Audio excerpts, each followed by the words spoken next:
Lo que ha pasado anoche, de repente, es que las dos partes, Irán y Estados Unidos, han publicado ese memorando de entendimiento de 14 puntos. Y Donald Trump, por parte de Estados Unidos, y el presidente iraní Pezeshkian, lo han firmado. Lo han firmado digitalmente. Parece que el viernes van a tener algún tipo de reunión. No se trata solo de la firma, porque el documento ya está firmado. Se trata del siguiente paso, de cómo van a poner en práctica esos puntos del memorando, de ese acuerdo.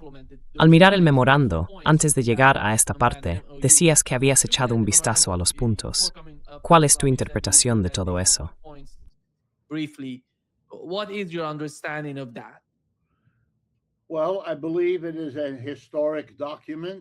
Bueno, yo creo que es un documento histórico. Vale mucho la pena leerlo, pase lo que pase a partir de ahora. Sin embargo, hay que tener en cuenta que no deja de ser un memorando de entendimiento. Es sobre todo una declaración de intenciones, de lo que pretenden hacer. No es un compromiso vinculante sobre lo que realmente harán. Muchos de los puntos están redactados de forma condicional. Y además, el señor Trump ya ha añadido más condiciones en las horas posteriores a la firma, hablando del comportamiento de Irán.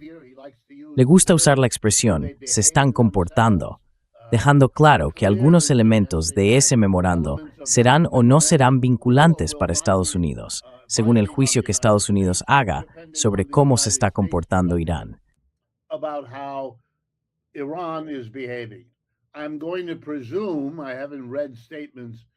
Voy a suponer, no he leído declaraciones de funcionarios iraníes, pero voy a suponer que están adoptando la misma postura. Harán lo que sea. Y al leerlo con atención, uno empieza a darse cuenta de que hay dos o tres cosas que parecen que van a ocurrir de inmediato, bastante claramente, y luego muchas otras que pueden o no formar parte de un acuerdo final, que pueden o no tener el mismo aspecto que tienen ahora en el memorando. Por eso es muy importante que la gente no se deje llevar y piense que esto es un acuerdo de paz. No lo es en absoluto. Trump decidió hacerlo en Versalles. Para quienes conocen un poco de historia, allí fue donde se firmó el final de la Primera Guerra Mundial. Esto no es el final de una guerra. No fue ese tipo de firma. No es ese tipo de documento.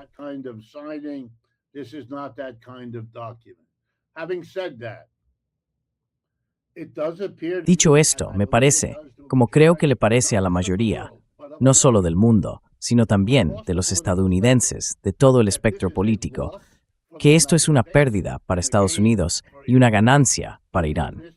Incluso los seguidores republicanos del señor Trump están, como mínimo, muy divididos en este tema. Hay un número importante de personas que representan partes clave de su base que miran esto y no acaban de creérselo. Y eso conviene dejarlo claro desde el principio para que se entienda. Esa oposición que ahora se está movilizando, en el pasado, ha llevado al señor Trump a dar marcha atrás y a deshacer o intentar deshacer lo que había hecho. ¿Es posible que ocurra ahora? Sin duda. Sería ingenuo no ver que ese proceso ya está en marcha. Y eso nos remite a una vieja tradición estadounidense, mucho más antigua, por cierto, que el propio señor Trump.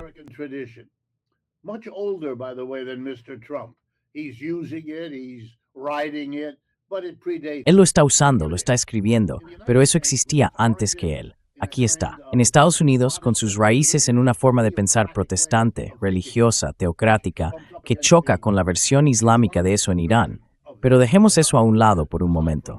Aquí en Estados Unidos tendemos a demonizar al adversario. Si hay un Stalin en Rusia, o hoy un Putin en Rusia, si hay un Saddam Hussein, un Muammar el-Gaddafi, o un Ayatollah en Irán, son el mal, son monstruosos. Se desarrolla una especie de idea religiosa de Dios, por un lado, como lo bueno y lo bello, y del diablo, literalmente lo opuesto. Bien, cuando haces eso y movilizas a tu gente para que vea en un adversario, no a alguien con quien tienes un conflicto, no a alguien cuyos intereses divergen de los tuyos.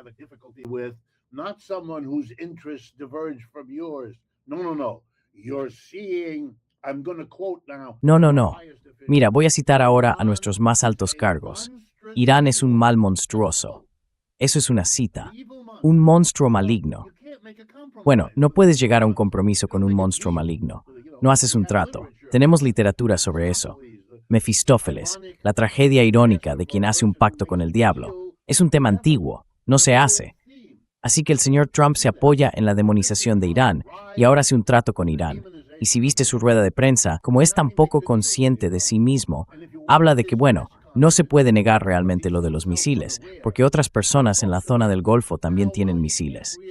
Y no se puede negar realmente qué está haciendo. Está intentando convencer a la gente de cómo ser razonable con aquellos con los que intenta llegar a un acuerdo.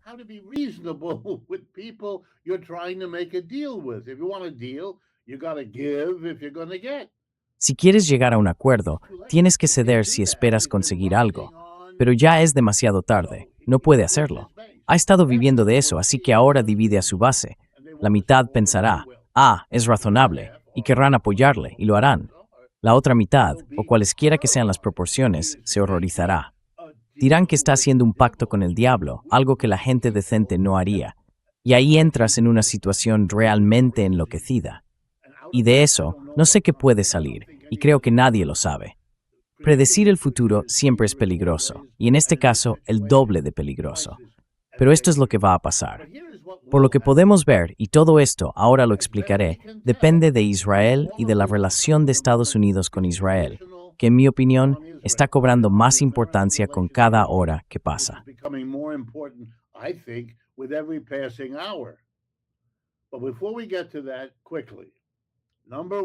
Pero antes de llegar a eso, rápidamente. Primero, el estrecho de Hormuz se va a abrir. Segundo, los petroleros volverán a pasar por allí. Eso generará bastante dinero, como ya se ha señalado. Irán se beneficiará de inmediato al poder enviar y vender su petróleo otra vez.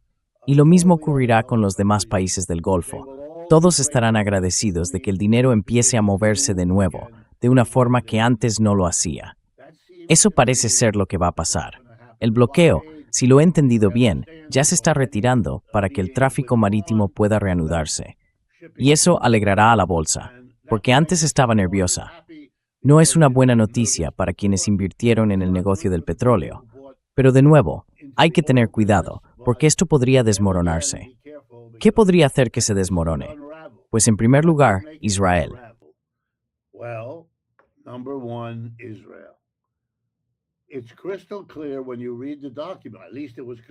Está clarísimo cuando lees el documento, al menos para mí lo fue, que ambas partes acordaron que la integridad territorial del Líbano está garantizada por los dos lados. Eso no puede cumplirse si hay tropas israelíes en el sur del Líbano, que las hay, ni si siguen lanzándose cohetes unos contra otros, que por lo que veo, siguen haciéndolo. Así que eso tiene que parar. Y eso significa que los israelíes deben retirar sus tropas al otro lado de la frontera, dentro de Israel. Al menos eso tiene que ocurrir. Y luego, con suerte, que no se lancen más cohetes a través de la frontera. ¿Quién va a hacer que los israelíes lo hagan? Nadie puede, salvo Estados Unidos. Así que la cuestión es, y no veo otra salida, o Estados Unidos lo hace o no lo hace. ¿Cómo podría hacerlo? Muy fácil.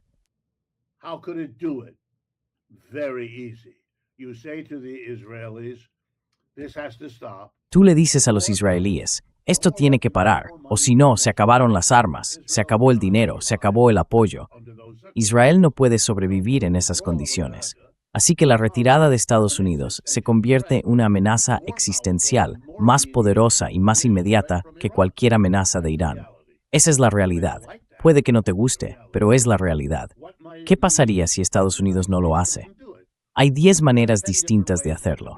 Una de ellas, que sin duda intentará el señor Trump, será fingir de algún modo que no tiene el poder o que ya ha dicho algo, pero que el señor Netanyahu, o si lo sustituye el señor Bennett, su rival en las elecciones internas israelíes, que en el fondo es lo mismo, otro Netanyahu con otro nombre, que esas personas no están reaccionando como deberían.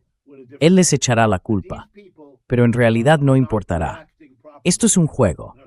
Lo que hace es alargarlo.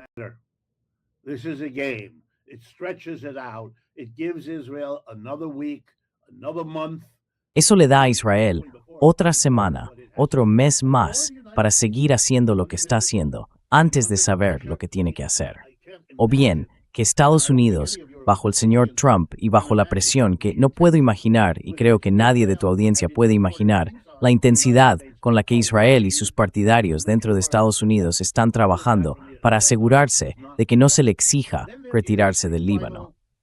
Luego hay una última posibilidad, que no sé si alguien ha mencionado, pero a mí me parece evidente. Podrías implicar a Israel en un acuerdo, retirarse del Líbano porque ha asumido un compromiso y tiene que cumplirlo, y luego ir a invadir a otro. A ver si Israel encuentra una parte de Jordania, una parte de Siria.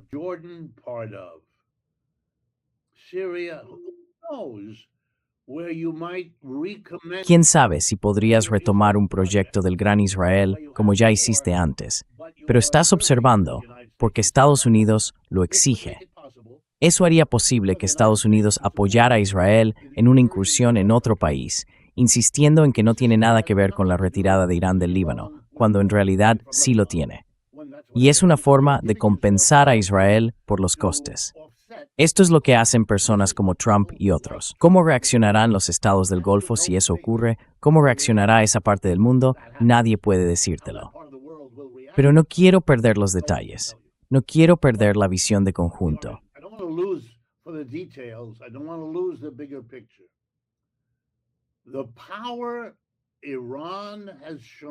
El poder que Irán ha demostrado para mantenerse fiel a sus compromisos, mantener una posición y negarse a dejar que Estados Unidos le intimide para que la abandone, ya sea enriquecer uranio o controlar el estrecho de Hormuz, en realidad da igual. Han hecho cosas a las que Estados Unidos, como imperio global, se opone. Y lo hicieron. Lo hicieron durante años. Superaron a Estados Unidos, que actuó dentro de Irán, igual que hizo Israel. Así fue como supieron a quién asesinar y todo ese tipo de operaciones. Luego fueron bombardeados por esos dos países, con misiles y de todo, y no se derrumbaron. Al final consiguieron ese acuerdo. Esto es una demostración de poder antiimperial sin verdadero equivalente. Y es diferente, al menos en un aspecto importante que quiero poner sobre la mesa para que la gente lo piense.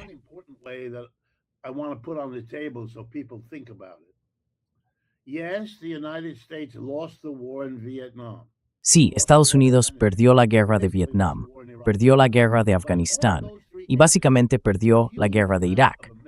Pero en esos tres casos se usaron enormes cantidades de tropas terrestres estadounidenses. Las enviaron a más de 16,000 kilómetros, desembarcaron en esos países y avanzaron como un gran ejército bajo control militar. Y se decidió, dentro de la estrategia militar estadounidense, que una guerra terrestre en Asia no era una buena idea. Entonces, ¿cuál es la opción militar que queda? La respuesta, el poder aéreo. Aviones, bombas, cohetes. Así que no usaron tropas terrestres en Irán. Nunca, ni una sola. Usaron aviones, misiles, drones, todo eso. Y fracasaron. Fracasaron con un ejército terrestre en Vietnam, Afganistán e Irak. Y ahora han fracasado sin él. ¿Y sabes lo que eso significa? Que ese imperio es más un tigre de papel que uno real.